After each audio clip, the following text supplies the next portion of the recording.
이런 가운데 지난 27일이었죠. 이재명 대표의 구속영장 기각 후폭풍 지금도 계속되고 있습니다. 인권의 최후 보루라는 사실을 명징하게 증명해 주신 사법부에 깊은 감사의 말씀을 드립니다. 이제는 상대를 죽여 없애는 그런 전쟁이 아니라 국민과 국가를 위해 누가 더 많은 역할을 제대로 할 수 있는지를 경쟁하는 진정한 의미의 정치로 되돌아가기를 바랍니다. 수사에 어떻게 임하실 계획입니까? 네, 영장실질심사에서 유창훈 부장판사가 이재명 대표에게 마지막 진술 기회를 부여를 했었는데요. 이 대표 구속되지 않은 상태에서 방어할 수 있게 해달라면서 목이 메었다 이렇게 알려졌습니다.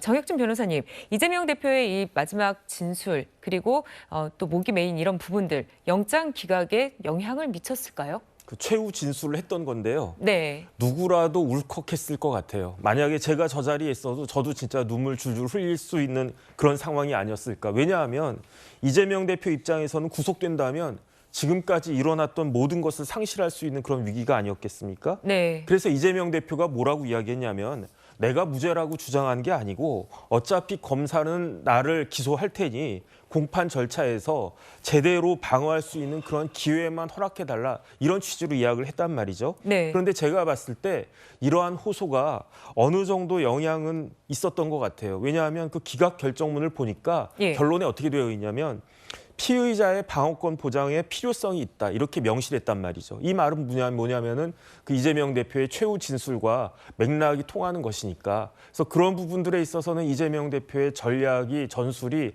어느 정도 영향이 있었다라고 저는 생각이 됩니다. 네.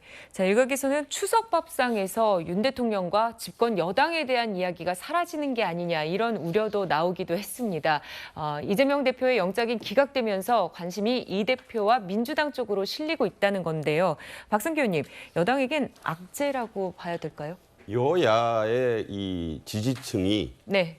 훨씬 더 공고하게 결속하는 계기가 되고 있는 거는 맞는 것 같아요. 네. 왜냐하면 저게 이제 각종 여론조사가 발표가 됐는데 제가 쭉 보니까 뭐 자세히 나중에 얘기하겠습니다만 이게 양극화를 보이고 있어요. 네. 그러니까 뭐냐면 여당의 지지층도 결속을 하고 있는 게 보이더라고요. 그러니까 지금 뭐 지역적으로 얘기해서 그렇습니다만은 그 경상도 지역에서의 저도 친척들이 있고 해서 전화를 해보니까 그쪽에서의 위기감이 상당하다는 얘기를 하더라고요. 아, 이렇게 되면은 이제 호남에서는 뭐 상당히 환호하는 그런 분위기가 있다고 하고 네.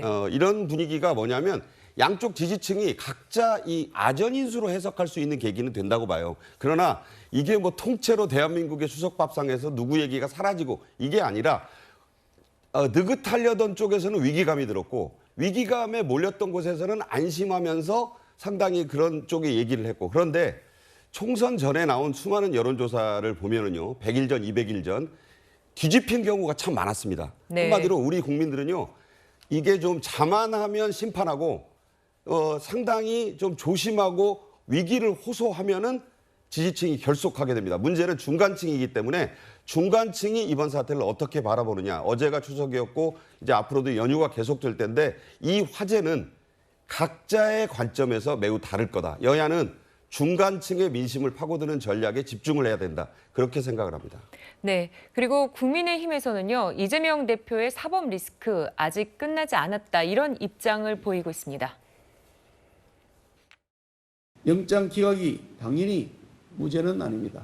야당의 임무를 방기한 채 오로지 대표에 대한 방탄, 국정 발목 잡기, 입법 폭주에만 몰두해왔던 점을 반성해야 할 것입니다. 술은 마셨지만 음주운전은 아니다.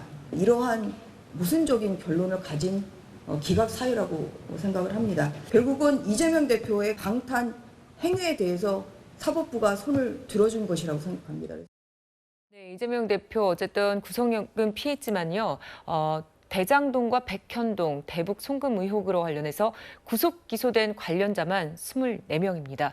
국민의힘 주장처럼 또 이재명 대표 사법 리스크 여전히 유효하다 이렇게 봐야 될지요, 최진봉 교수님? 저는 이제 재판의 결과를 지켜봐야 되겠죠. 근데 김용 전 부원장 같은 경우는 10월에 이제 결과가 나올 것 같아요. 어떤 결과가 나올지를 지켜봐야 한다고 저는 봅니다. 제가 예측을 하고 싶지 않지만 어쨌든 지켜보시면 될 것 같고요. 예. 정진상, 김용 두 분 같은 경우 재판 진행 과정에서 유동규 씨의 말이 많이 바뀌면서 재판부가 어떤 결정을 내릴지 상당히 기대가 되는 상황이에요. 저는 개인적으로 생각하고요. 그래서 이 문제가 구속이 됐다. 구속영장 실질심사를 지금 이번에 이재명 대표 기각되고 나서 국민의힘도 계속 그러잖아요. 아까도 말씀하신 판사가 제대로 판단을 안 했다.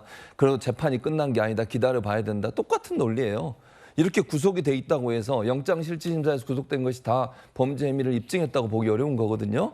그래서 저는 재판이 끝나봐야 안다고 저는 생각해요. 대장동 건도 김용, 정진상 이 두 분의 재판을 지켜봐야 되고 나머지 쌍방울 같은 경우 대북 사업 같은 경우 송금 의혹도 김성태, 이화영 두 사람인데요. 김성태 이분은 다른 범죄 혐의로도 같이 지금 재판을 받을 수 있다고 봐요. 기소가 될 거라고 본다는 말씀이에요. 예. 그런 상황이기 때문에 이게 이재명 대표와 연관된 모든 것이 다 그렇게 돼 있다 보지 않고 재판은 지켜봐야 되고요. 아까 얘기했듯이 예를 들면 정바울, 김성태 이런 분들은 자기들의 여러 가지 문제들과 함께 연결돼 있기 때문에 그중에 일부분이 지금 이재명 대표 연결돼 있는 거거든요. 이 부분이 어떻게 판단될지는 많은 사람이 구속돼 있으니까 이게 반드시 문제가 될 거다 이렇게 보는 것은 아직은 이르다. 재판 과정을 지켜보고 결과를 본 뒤에 결정이 늦지 않다고 생각합니다.